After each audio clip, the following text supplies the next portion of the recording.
the strike, which has had such a big impact on the economy at Transnet, now having a more direct impact on ordinary commuters. In Cape Town, Metrorail had to cancel trips on its Northern Line today, this afternoon too, I'm sure, and this will have a huge impact on passenger rail in the Western Cape, which has been making a bit of a comeback after a couple of rough years. Lorenzo Davids is the CEO of the Development Impact Fund. He's also a big advocate for public transport. You should follow him on Twitter.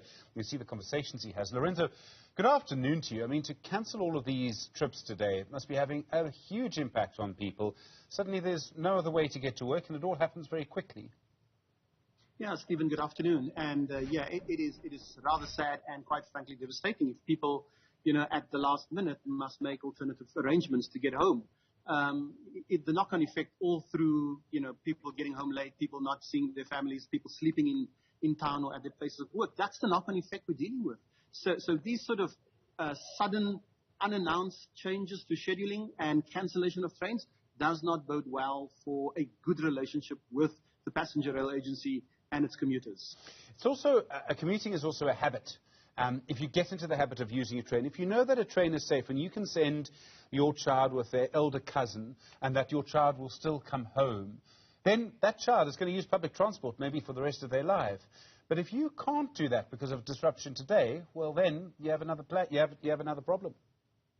Yeah, Stephen, just think for a moment of all the children who went to school by train this morning. How are they going to get home? Parents must be worried sick about where the kids are right now because those children will have no other means to get home, and some of them don't have the mobile technology to alert their parent that they are stuck at some school somewhere or on some station somewhere, standing sole alone. So this kind of systemic problem that these unannounced cancellation of train services due to a strike brings about is a very dangerous cycle in the lives of our children.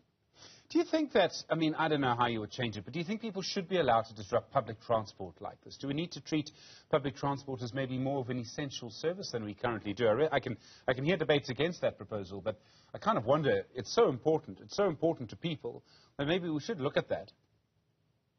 Absolutely. I don't believe trains and buses and taxis should be cancelled. I think there's a human element of safety attached to that. And the well-being of communities that exist around that. You basically are putting people up to all kinds of, exposing them to all kinds of risk to violence and attacks. What I would suggest Transnet does and their staff do is that they would still run those services as has happened in other parts of the world and not charge people. So punish Transnet, but don't punish the passenger, because the commuter is your ally. They're the ones who pay the ticket fee to get you to just stay in your job. So rather take them on board, but don't collect their money and then let Transnet learn the lesson of, better labor relations with their staff. But to punish the commuters, that's not on. It's such an interesting idea because I imagine it would lead to quite a lot of public support for strikes too. But the point is about the habit, is that the more people who use public services, the more money there is available to invest in public services, the better they get. Yeah. Absolutely, and that's true of Transnet and Transnet as well. We have to understand that the customer, the commuter, pays a fare, and they get into the habit of doing that. They regularize their journeys on public transport, and when this happens, you begin to make people pessimistic about public transport again. So as a PR exercise, this is a complete disaster. It's a turn-off to anybody who, 4 months ago or 3 months ago decided, hey, I'm getting on board a train again. It sounds like it's a great service, and you get into the habit of it, and midway through your enthusiasm, the trains get cancelled, and the service becomes unreliable again, and you're stuck. So this is not good for habit forming when it comes to public transport. We should have a better way of dealing with our passengers who pay the way. You've been tweeting about how many people are using public transport. What have you seen happen over the last year or so? How's it been moving? It's been phenomenal to see how people have migrated to the trains especially.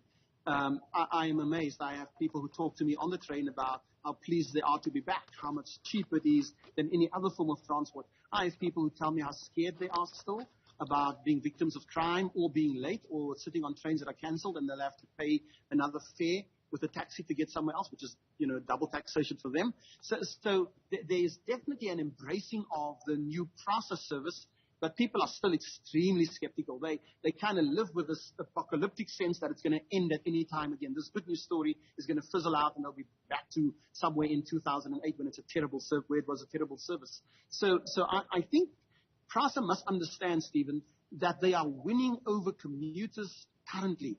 They dare not mess this up. They can't go back to old habits of just rampant cancellations and telling commuters to find an alternate way to get home. That's not working anymore. That's not good business. That's not good marketing. They need to assure these new customers of theirs that the rail service can be dependent on. And that's what they are missing here. It's very, very bad customer relations. You said this morning when the train system was working that there's so many different people on the train, people from different parts of society, people spending time in each other's space. How important is that? Yeah. You know, it's the most fascinating thing for me because I got on the train this morning and there was a woman sitting with an iPad working. There were children on their phones, school kids on their phones. Everybody had some kind of device. They were not scared to show that. In fact, a young lad got off the train, a school-going learner, and somebody said to him, "Oh, your phone is sticking out, just put it in a bit deeper." And he was casually just pushing it into his pocket. So there is this real sense of feeling safe and secure. There's this real notion that the service is working and people are getting on it and making use of it. I just want people to believe that PRASA is going to get this right. And PRASA must pitch up not just as a service provider, but as an ally of good transport service. Yeah, that notion of that we are here for good transport, because certainly the people are beginning to get onto the stations with their iPads, their laptops, and their phones, and their bags, and they are opening it, and they are using it, which means they are beginning to believe that they are safe. And PRASA dare not abuse that trust. Lorenzo, are people talking to each other? And I know sometimes, I mean, people have, in other parts of the world, they have sort of what are called commuter relationships. People, they might not even know their names, but they know a lot about them simply because they share train carriages with them every day. Stephen, that's the most beautiful part of train travel. You listen to conversations. People are talking.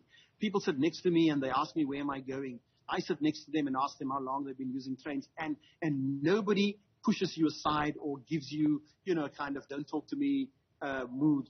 I'm always amazed how loud people talk on the trains and how others just engage with that, how people will overhear a story and comment on it. I must say the South African storytelling sort of habit is very real within the train context. I have listened to so many stories. This morning I overheard a story again where one commuter told another stories and they kept on inserting the word "Aina" into their story, and I kind of felt the same painful feeling, but it was a funny story. And it was just beautiful to overhear that, and they don't mind me overhearing it. I look at them and they kind of look back at me and they know that I'm listening to the story, and so they relish in telling it even more dramatically. So there's a culture developing, Stephen, that we are at home on the train, we are sharing the stories about our lives on the train, and it's becoming a place that is second to my own experience, my own home, where I live. And that's the safety feature of it. That's when people begin to disarm this negativity and this sense of feeling vulnerable. They are migrating into a space where they believe they can tell their story and people will listen, and it's part of them. They are not strangers anymore, or they are not victims of transport anymore. They're owning it. Lorenzo, it's so interesting. I mean, you remind me of a story told by David Smith, who was the Guardian's, he's a British journalist, he was the Guardian's correspondent here for several years. When he left South Africa, he wrote a very long piece. It'll still be available. Google will find it for you.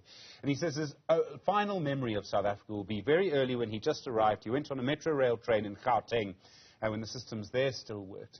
And he was trying to get onto a carriage, and out of nowhere, this hand reached out through the door as the train was leaving and pulled them on with them so that this one person wasn't left behind. And he said that as a foreigner, being grabbed by this person who just reached his hand and pulled him bodily in so that he wasn't left behind, it will be a memory that he would never forget about South Africa. There's a common humanity element to all of this, to traveling together. Oh, absolutely. This morning on the train, there were 6 high school learners. And, as they got up, people asked them which schools they go to and that they must be safe, and they wished each other well. There is definitely this notion of a common humanity. We find one another. The walls that we have in our cars from other motorists disappear. It evaporates. We sit shoulder to shoulder. We stand body to body. It is the most amazing experience to have a commuter that you do not know where they originated from in terms of their journey, but you can say to them, please have a good day, or can I hold your bag for you, or madam, your phone is open, or your bag is open.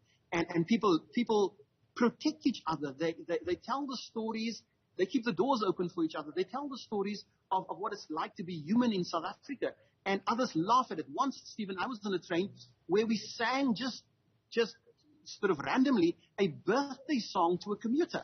I couldn't believe it, but the whole coach broke out in singing happy birthday to her because her boyfriend said, it's my girlfriend's birthday today. And suddenly somebody put in a tune, and I have a clip of that, and I have the pictures of that, where they just sang happy birthday to her. And I thought, my goodness, what a wonderful country this is, and what a wonderful space a train carriage can become if we disrupt all this negativity and move away from the fear and the instability of it, and bring our own humanity into that space, the real people we are when we want to love, care, and be human with each other. It's a great space. Lorenzo Davids, I've loved talking to you. Thank you so much.